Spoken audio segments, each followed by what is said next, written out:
अस्सलामुअलैकुम and welcome to recipes with family. आज बनाने जा रहे हैं हम अलसी की पिनिया, अलसी के लड्डू। सर्दियों में स्पेशली ये बहुत बनाए जाते हैं और बहुत खाए जाते हैं। बहुत ताकतवर होते हैं और बहुत मज़े के भी होते हैं। तो आइए रेसिपी को स्टार्ट करते हैं। और इसके लिए हम सबसे पहले लेंगे गंदम, जो कि मैंने 1 किलो ली है और इसको अच्छे से साफ कर लिया है। बाज़ लोग गंदम का आटा भी लेते हैं, लेकिन मैं गंदम ले रही हूँ जो कि ओरिजिनल वे है रेसिपी बनाने का, जैसे कि पहले ज़माने में ये पिन्नियाँ बनती थी। और वैसे ही हम बनाएंगे, वैसे ही हम इस रेसिपी को फॉलो करेंगे और वैसा ही टेस्ट आएगा। तो यहाँ पर गंदम हमने ली है 1 किलो, अच्छे से साफ कर लिया है, कढ़ाई चूल्हे पर रख दी है और गंदम हमने उसमें ऐड कर दी है। इसकी करेंगे हम अच्छे से बुनाई। चम्मच हम चलाते जाएंगे और इक्वली जो है वो दाने अच्छे से हम ब्राउन करेंगे। हमने दानों को, जो गंदम के ये हैं, इनको अच्छा सा ब्राउन करना है। और अगर आप समझें कि दाने आपके ज़्यादा हैं, बर्तन छोटा है, तो आप इसको 2 या 3 पोर्शन में भी कर सकते हैं। तो ये मैं 1 किलो दाने की रेसिपी आपको बता रही हूँ, 1 किलो गंदम लेके, तो उसकी हम रेसिपी बता रहे हैं आपको। तो यहाँ पर दाने जो हैं बीच बीच में से ब्राउन हो रहे हैं, गंदम बीच में से ब्राउन हो रही है, लेकिन अभी प्रॉपर नहीं हुई। मिक्स करते जाएंगे, चूल्हे का फ्लेम जो है वो हम मीडियम रखेंगे। और जब दाने ये भुन जाएंगे तो बहुत अच्छी सी खुशबू आपको महसूस होना शुरू हो जाएगी कि ये बहुत अच्छी सी खुशबू आ रही है इनमें से। और जो दाने हैं, ये गंदम जो है, ये एक महसूस इसकी आवाज़ आएगी कि जैसे दाने उड़ रहे होंगे, और तर तर की आवाज़ के साथ आपको फील होगा कि दानों की बुनाई बहुत अच्छे से हो चुकी है। इस सारे काम में तकरीबन 15 से 20 मिनट लगेंगे, क्योंकि हमने हाई फ्लेम नहीं रखना। हमने ये नहीं करना कि ऊपर से इनका कलर चेंज हो जाए और अंदर से उनके अंदर नमी ही रहे। तो यहाँ पर हमने अच्छे से इनको भून लेना है। बहुत अच्छी सी खुशबू आना शुरू हो चुकी है और देखिए, कलर भी काफ़ी हद तक गंदम का चेंज हुआ है। मज़ीद हम 1 आध मिनट के लिए इसको मज़ीद रखेंगे और उसके बाद हम 1 से 2 दाना लेके मुँह में डालकर, तो उसको दांतों के नीचे लेके देखेंगे, अच्छे से चबाया जाएगा तो आप समझ जाइएगा कि बहुत अच्छे से गंदम जो है वो भुनी जा चुकी है। ठीक है? तो गंदम की बुनाई हो चुकी है, उसको साइड पे करते हैं। और ये है अलसी। अलसी मैंने ली है आधा किलो। इसको अच्छे से साफ़ कर लिया था और ये बिल्कुल इस टाइम जो है ये साफ़ सुथरी अलसी है जो मैं आपको दिखा रही हूँ। और 1 किलो गंदम ली है, आधा किलो अलसी ली है। और ये रेशो हम ऐसे ही रखेंगे। अगर आप 2 किलो गंदम लेंगे तो 1 किलो अलसी हो जाएगी। ठीक है? इसको भी सेम कढ़ाई में डाल के अच्छे से इसकी बुनाई करेंगे। वही प्रोसेस है, वही तरीक़ाकार है। चम्मच हम चलाते जाएंगे, अच्छे से इसकी बुनाई करेंगे। इसके जो कलर है ये भी चेंज होगा, आप फील करेंगे। और इसकी भी एक अपनी ख़ास खुशबू होगी। जब ये भुनी जाएगी तो इसकी भी खुशबू आएगी और इसके भी दाने जो हैं ये उड़ेंगे और आपको तड़-तड़ की आवाज़ आएगी। और सेम प्रोसेस होगा, अच्छे से इसकी बुनाई होगी। कच्चापन नहीं रहने दीजिएगा, ना अलसी में ना गंदम में, वरना वो फिर पिनिया जो हैं वो एक लेस की शक्ल में बनती हैं और उसका टेस्ट भी नहीं आता। कच्चेपन की फिर वो एक स्मेल सी आती है, तो मज़ा नहीं आएगा। तो इसलिए ये सारा काम जो है आपने मीडियम फ्लेम पे करना है। और इसको भी भूनकर हम साइड पे रख देंगे। यहाँ पर गुड़ ले लिया है मैंने, 3 पाव वेलने का गुड़ लिया है, अच्छा, जो गन्ने के रस से बनता है। तो यहाँ पर गुड़ लेके तो हम इसकी चाशनी रेडी करेंगे। एक बर्तन में पानी लेंगे, पानी लेके हम आधा किलो का ये हमारा जो है ग्लास है, ये मैं आधा किलो पानी इसमें ऐड कर रही हूँ। और उसके साथ ही हम इसमें फिर गुड़ ऐड कर देंगे। और गुड़ ऐड करने के बाद इसको अच्छा सा मिक्स करेंगे, इसकी चाशनी रेडी करेंगे। और इसको मिक्स करके तो चाशनी अच्छी वाली रेडी करेंगे, पतली भी नहीं होगी, गाढ़ी भी नहीं होगी। तो इस तरह से ये मेल्ट होता जाएगा। मीडियम फ्लेम पे रख के हम इसको मेल्ट करते जाएंगे और इसकी चाशनी को रेडी कर लेंगे। ये सारी जो रेशो मैं आपको बता रही हूँ, सेम आप ऐसे ही रखिएगा, तो ये बिल्कुल एग्जैक्ट आपकी पिनियाँ बनेंगी।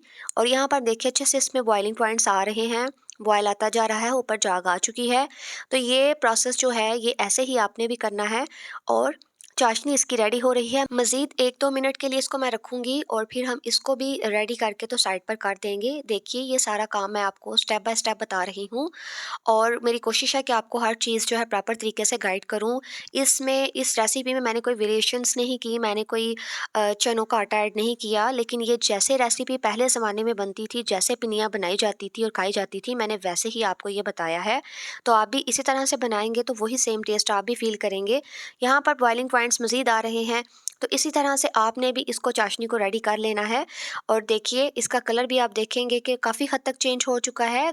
गोल्डन कलर की ये शक्ल में आ चुका है और इसी तरह से इसमें बॉइलिंग पॉइंट 1-2 मज़ीद आएँगे तो मैं इसको जो है वो साइड पे कर दूँगी। देखिए, ये बबल्स कैसे ऊपर आए हैं, ये खालिस गुड़ है, इसमें चीनी ऐड नहीं है और इसका अपना ही एक टेस्ट होता है। बहुत मज़े की पिनिया बनेंगी और जनाब ये चाशनी जो है ये हमारी रेडी हो चुकी है। इसकी थिकनेस आप देखिए, कोई गाढ़ी नहीं है। इसको करते हैं साइड पे और सरसों का ले लेते हैं तेल और उसको हमने डाल लिया है एक बर्तन में और चूल्हे पर रख दिया है। 1 पाव तेल लिया है और उसमें आटा जो हम आम घर में रोटी बनाते हैं वो थोड़ा-सा मोटा करके वो मैंने ऐड किया है, क्योंकि हमने पहले सरसों के तेल को जलाना है। इसकी अपनी एक ख़ास स्मेल होती है, उस स्मेल को हमने ख़त्म करना है और वो इससे ऐसे ख़त्म हो जाएगी। और देखिए अभी आटा मुकम्मल तौर पर ब्राउन नहीं हुआ, दोनों साइडें इसकी ब्राउन हो जाएँगी तो जनाब तेल जो है वो हमारा अच्छे से जो है वो रेडी हो जाएगा। ये तेल को चेक करने का एक प्रोसेस है, तो इस तरह से इसकी सरसों के ऑयल की एक जो स्मेल है वो ख़त्म हो जाएगी। बाज़ लोग इसमें देसी घी ऐड करते हैं और उससे पिनियाँ बहुत सख्त बनती हैं, वो बहुत ज़्यादा सख्त हो जाती हैं, उनका मज़ा नहीं आता। इससे ये बहुत नरम और सॉफ्ट रहेंगी और यही तरीक़ाकार है जो कि पहले भी सरसों का तेल ही ऐड करके तो पिनियाँ बनाई जाती थी और इसका मज़ा जो है वो देसी घी से भी ज़्यादा आएगा। तो यहाँ पर देखिए आटा जो है वो ब्राउन हो रहा है, इक्वली दोनों साइड से ब्राउन हो जाएगा। और ये देखिए बहुत अच्छे से आटा ब्राउन हो चुका है, तेल हमारा रेडी हो चुका है, कोई स्मेल नहीं इसमें इस तरह की रही अब। तो हम इसको साइड पे करते हैं और अब हमने वो जो अलसी और गंदुम रखी थी उसको अच्छे से हमने चक्की से पिसवा लिया था। पिसवाने के बाद ये इस शक्ल में कुछ इस तरह से आएगी, इसको मोटा ना रखवाइएगा, बारीक करवाइएगा।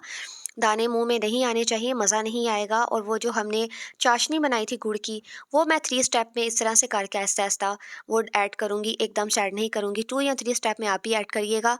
इस तरह से मिक्स करते जाएँगे और वो जो चाशनी है वो तमाम इसमें आहिस्ता-आहिस्ता ऐड करते जाएँगे। ठीक हो गया? एक खुले मुँह का बर्तन लेंगे, उसमें ये चीज़ें ऐड करेंगे, चाशनी ऐड करेंगे, उसको मिक्स करते जाएँगे। ये सारा काम जो है गरम-गरम ही हमने करना है, ताकि पिनिया जो हैं अच्छे से हमारी रेडी हों, जुड़ जाएँ और अच्छी शेप में रहें।